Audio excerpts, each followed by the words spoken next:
Thank you so much, everyone. Thank you again for being here this week, and thank you, Tammy, for joining me today. Thank you. As you can tell, I had my hands full today, so yeah, and came along.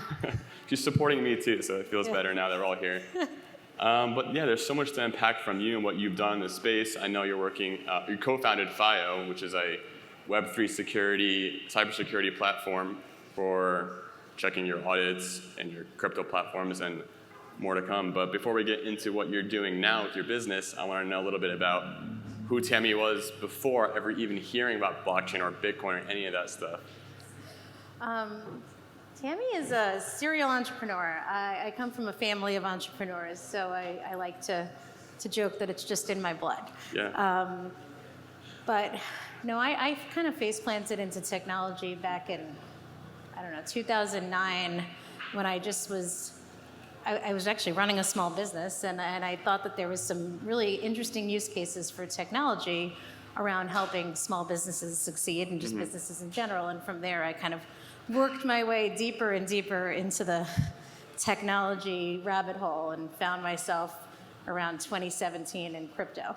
Yeah, it's hard not to get sucked in once you're in tech. It's like, what's this? What's that? Let me find out more about this different aspect of it, and just, yeah, you get into it. So entrepreneurship runs in your family. This is something you kind of felt destined to do, run some type of company, whatever it is, whatever you're passionate about. But when did you actually hear about Bitcoin? Well, in my first startup, I was mentioning this to you when we were talking earlier, but in my first startup, which was focused on helping small businesses use social media, so firmly in the Web 2, I'll never forget, some of my engineers were like, there's this thing called the Bitcoin. And I told them, shut up and get back to work. I didn't understand what it was. I said, we get paid in real money. Little did I know. It's back hard. then. So then you're hearing about the Bitcoin, your engineers are talking about it because they're trying to find any new industry they can learn about. And at what point did that light bulb click to you? This Bitcoin, this blockchain tech, this cryptocurrency industry is actually going to go somewhere, and you have to get into it before it's too late. It clicked when I started to see the real use cases for it. So, and this was during the ICO boom, and so there was a lot of Wild West stuff going on, but what was actually really interesting about that is there was a lot of people just trying a lot of different crazy stuff. And a lot of it didn't work, including some projects I was on early on. So, you learn by doing, but what I did see, even while I was saying, well, is there a utility for this or utility for that? I saw that there was gonna be a utility for something. And it was in the project that we worked on, a small project in 2017, that I met one of my co-founders, and he's my co-CEO now, and I said to Brian, I'll never forget, Brian, I don't know what I'm doing next, but you're doing it with me. And he said, I agree. Bring me over here. That's amazing. And then as you're getting into the industry, were you already in cybersecurity at that point? No, we owe our cybersecurity. So we actually started, our company has an interesting origin story. Sisu, shush. Has an interesting origin story. We started off by accident. Like most startups, actually. Really good things. So Brian and I were partners in business, and my life partner and now business partner, which was by accident, he was involved in some Web3 stuff and asked me and Brian to join him in a presentation.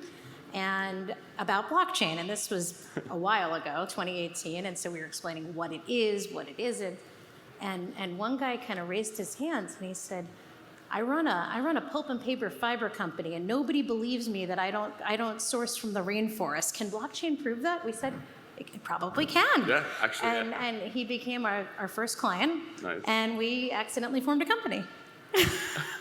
You're solving a problem that someone has, and that's how you start companies. It's perfect.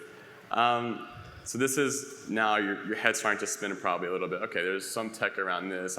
I can actually build something. What about it really got you more excited, other than the monetary value of crypto and this technology that can solve tracking, where trees come from, or any type of shipping? What really got you hooked on? All right, we got to build this big and build it in the security space. Well, while we were doing, our enterprise clients, and we started off actually being called BT Block. The BT stood for break through the block, and using the blockchain to break through it. But while we were doing that, we realized there's going to be a lot of really smart builders. But our fourth co-founder, Thomas Olofsson, is a white hat hacker, has been doing, he's one of those guys that the banks would call to say, break this legally. And he has some very crazy stories about that. But we were called upon at that point, clients were coming to us saying, we don't need you to build it, we need you to check it. And that's when we thought, okay, you know what? We have an interesting expertise here. Let's use this for good, and let's create a consulting company around code audits with the view to eventually create our own products that would help. So. Yeah. And that's an interesting industry to be in, is the banking industry, is trying to find out, all right, where's this money going from and going to, and also making sure that it's legitimate money. And thankfully crypto solves a lot of that, so that's why we're all here. And as you're building this company and finding more and more about blockchain, was there anything that stood out differently from Web 2 and Web 3 to you? Yes. And the biggest thing is that it is immutable, which is great because you always know what happened. It's not so great if you deploy code with bugs, because there it is, everyone can see it, and it has bugs. So there's big differences. The other thing, and I think is actually the most important, is the decentralized nature, the fact that we could move to a world where we're not the product anymore, which I think has been the biggest Web 2 problem, is that, somehow there was this thing, Web 1, called the internet, right? And we all jumped on it, and then, oh, it's supposed to be free. Okay, I guess it's supposed to be free. Oh, how are we paying for this? Oh, with our data. And I think people have started to wake up to that. And that's where the Web 3 revolution is really going to come, from people just saying, I've had enough of this. I want to own my data. I want to own my security. I want just to be a citizen of the virtual world. And it's true. It's tough because when you are using Google, Amazon, or Facebook, Instagram, you are giving your data. That is your currency of payment to use our platform. And it's hard to say, hey, everyone, start paying for Instagram. How many people here would actually pay to use Instagram? Nobody. No one wants to actually pay any money to use Instagram. It's actually, oh, just take my data, it's fine. And it's hard. It's hard to actually break away from that, because then they get such a hold on your family and friends, and everyone's on there, and you want to share your stories, but you just don't want to give everything up or money for it. And yeah, that's true. But the Web3 industry, you have to start to own your own data, and you do pay a little bit in Ethereum or Algorand or whatever currency they're using to start owning your own data and sharing it as you wish and as you want to. And as platforms are being built, I know you're working in cybersecurity, so you have to actually audit these contracts and audit these different systems. There must be some type of, I guess, pet peeve in that industry where you're like, I did everything I could to make sure your platform was not vulnerable, but you still got exploited somehow. Yeah, that is a pet peeve. Because we work really hard, and I joke sometimes it's like we give people a perfect alarm system, and then they leave their front door wide open, and people walk right in. And the biggest issue that's plaguing Web3 right now is phishing. That is the biggest problem. Your code can be super secure, but if somebody creates a lookalike domain, pretends to be you, they're going to phish, and it's going to be your community of users that gets messed up. Yeah, and it's hard because especially during the ICO boom, if anyone was around for that, a lot of phishing was happening, where either send fake links and fake email addresses and just directly message you online saying, hey, make sure you're part of this ICO, don't forget to invest, here's the address. And so many people would lose their funds because they sent it to the wrong place. And it's hard to take care of that human vulnerability, but thankfully you can at least take care of the technical vulnerabilities and work on that aspect of it. Yeah, and I think what's really interesting is Web 2 isn't necessarily helping Web 3, so we find sometimes that the phishing links are actually #1 on Google, because Google lets the phishing links sponsor it. We're like, all right, there's some problems. Go on top. Oh, man. And yeah, being in this industry, it's 24/7. It's a global industry. It's hard to keep your mind off of it. If you don't look at Twitter, crypto Twitter, for a week, you're kind of left behind. But sometimes you do need to just take a break. So I'm wondering, what does Tammy do to get her head space out of crypto, out of work? You have a family, you have a dog. It's not that easy to keep all that ahead of you. So what do you do for like your own headspace? Well, we ski. I don't ski. But. God bless New England for Ski the East. No, the truth is, I mean, I was born an entrepreneur, so I do get a lot of joy out of my work. But I get a lot of joy out of my family, which is why my son is in the back and the dog is here. The whole family is here. Oh, man. So, yeah, then I'd love to learn a little bit more also about where you are taking FYEO next, and what are your visions for that future? Well, while we were doing all the code audits, and again, we were getting crazy about all this phishing and all the breaches and all the vulnerabilities that we just can't protect against with line-by-line code reviews. We built a platform, and the reason we were able to build this platform is one of our 6 co-founders. Some people collect coins. He collects data from the dark web. And since 2013, he's been making a database. And so we now sit on the world's largest database that isn't a 3-letter agency. That's insane. Of leaked credentials, 23 billion. We've cracked 2/3 of them, which means that every person in this room, their password has been leaked. Including now, mine, why do we probably. do that? We're the good guys, right? Thankfully. We do that because the founding team, obviously we have a business, we make money, we've self-funded, that's great. But we're at a point in our careers where we need to just do something to fix things. So our thing is cybersecurity should be a right. It's ridiculous that we're in 2022 and people, their legacy passwords that they have are the reason that their bank accounts are being drained.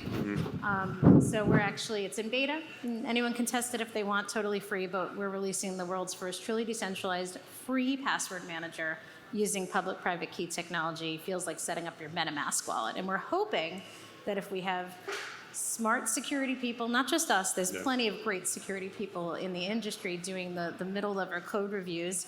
If projects are actually taking phishing seriously and doing ongoing threat monitoring, and then if the community of users just stop using their dog's name and their birthday, a lot's gonna happen. Yeah, I know, What's I'm your sorry. dog's name, by the way? This is Sisu. Sisu. Sisu. And what year were you born? Very good. Just asking. See, if I had a live presentation, I would just pull up his password right here, right And then hack my bank He's account. going to have Thank to you. download FYEO ID later, and you'll be able to pull a report. That's the other thing. Oh, that's the other thing. We also find that even though you tell people, hey, your password's been breached, they're like, meh, I change it. And we're like, yeah, but you change it by like a letter or a number. And Exclamation point. so this is what we found out, and this is why we crack them.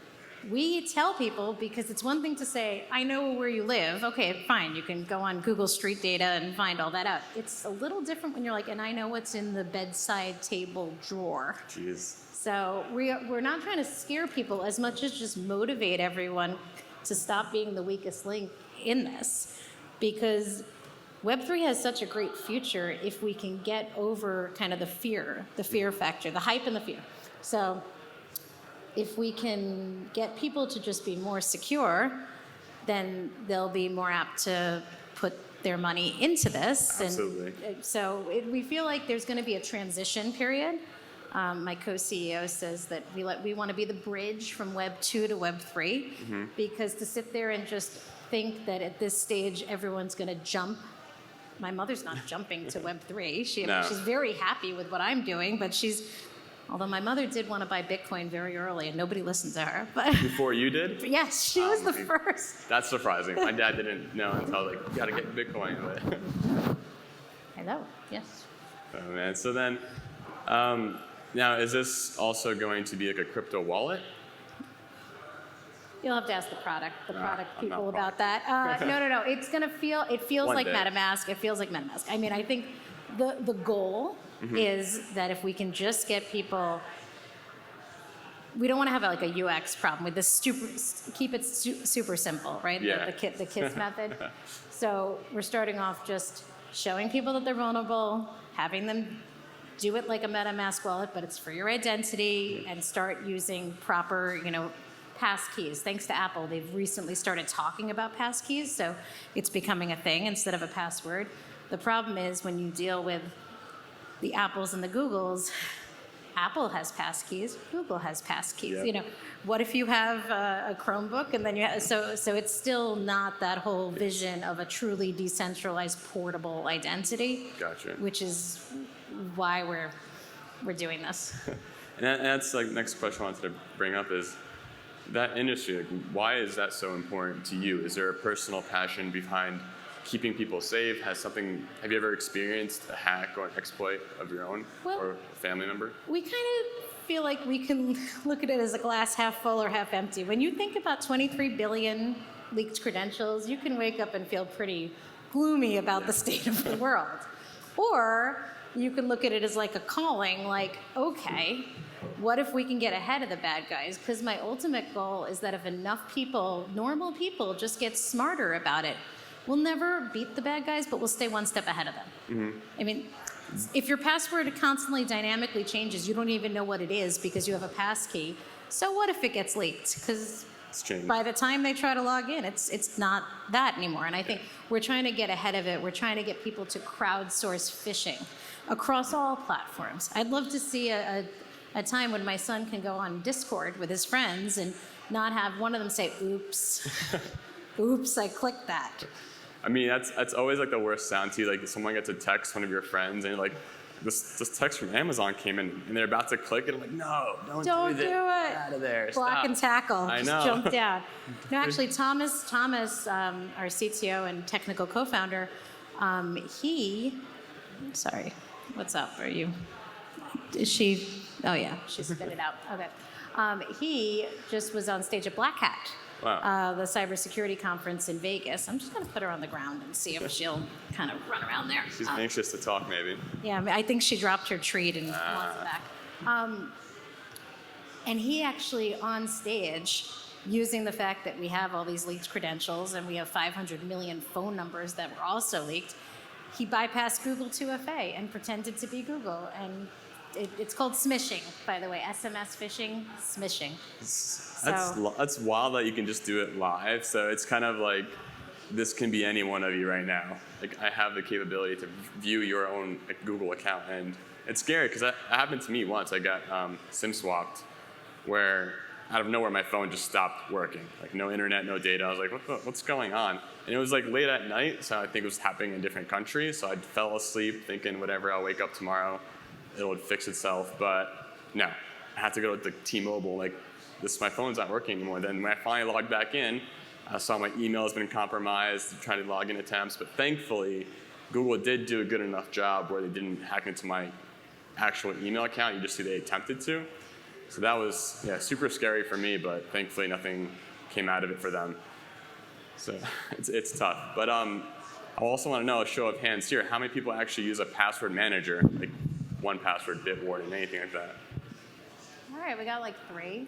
Yeah, you got a few customers lined up. Well, I mean, there's password managers out there. Unfortunately, one of the latest data dumps that we have is one of the password managers. So there's the problem.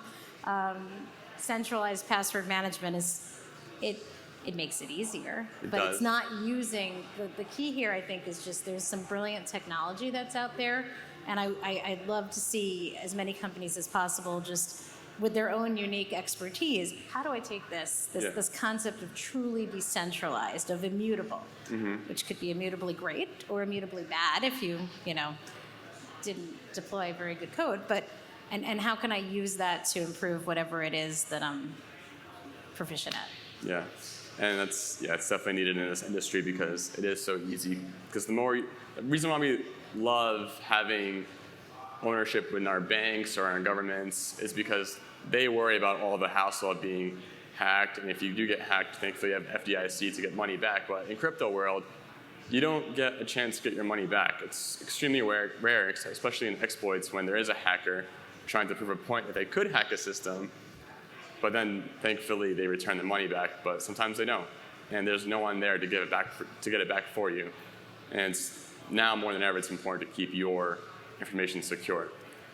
And Yeah, and as you're in this industry and as you're seeing more and more and more, I want to know also your wholesome crypto moment, a time where you felt like the industry was good. You felt good being in it. It made you feel happy and excited to be part of it. Well, you guys just let me come and do this with my puppy. So I would say this is a pretty wholesome moment. But there's so many. I mean, I think that whenever we see something like really innovative, it drives me a little nuts when people are like, oh, the token price. It's like, whatever, who cares? Is there utility? Yeah. So every once in a while, you'll just see something super interesting, like, oh, I didn't realize you could do that. Or like when that guy early on in our business was like, I know where the trees are. I'm like, ooh, that's cool. And by the way, we did prove it. Then you can use paper. It's okay. I can tell you a lot about paper. I mean, any paper companies here, but yeah, that's amazing, and it's definitely appreciated in that industry too. And as you're growing more into this, have there been any companies that you've worked with that you've done everything you can, and again, like we said before, helped with their exploits, but it's almost hard to convince them to actually go through with changing that code because sometimes the risk is just worth the reward? With ours, our team is, I don't know how I can say this. We're Jedis, and so I think we proved pretty early on that we know what we're doing. Mm-hmm. I don't like to say we make the developers cry, but sometimes we do because you have to. You have to be harsh. You have to say your baby's ugly because that's how everyone's safer. But the fact is, they pay us a lot of money to say that. Yeah. So it is our job. So I don't think we've ever had a project where we've said to fix something and then they just went live without fixing it. Okay. We have had issues where people have come to us saying, oh, can you do a code audit? And we say, well, we can, but it'll be 2 or 3 weeks, and they've deployed anyway. And then we've watched them get hacked right there. Oof. I kind of want to ask for names, but I don't know if I'm allowed to, so I'm just not going to. And the biggest problem, I think, with that is a lot of the NFTs, because it's really all about the hype. You got to get people to be part of the drop. So there's just a lot of people pushing forward saying, we got to get it out, we got to get it out. And one thing that Michael Bjorn, who is there's 6 of us, the 6th co-founder and head of the cybersecurity research practice he says, code review should not be a rubber stamp. Mm-hmm. It should be an ongoing kind of mental change in how you think about how you code.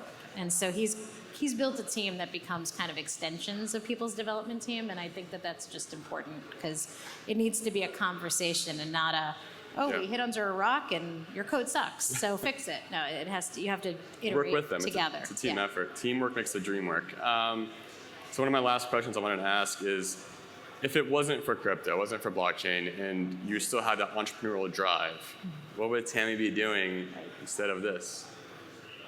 Right. That's a good one. You didn't tell me you were going to ask that question. I have no idea. It's tough. That's how I feel like too. I have no idea what I'm doing. I'll say this. I think that I would always be doing something that's on the bleeding edge of where technology is going. And me not being the technical founder, right? I'm a business girl. I'm a marketing girl.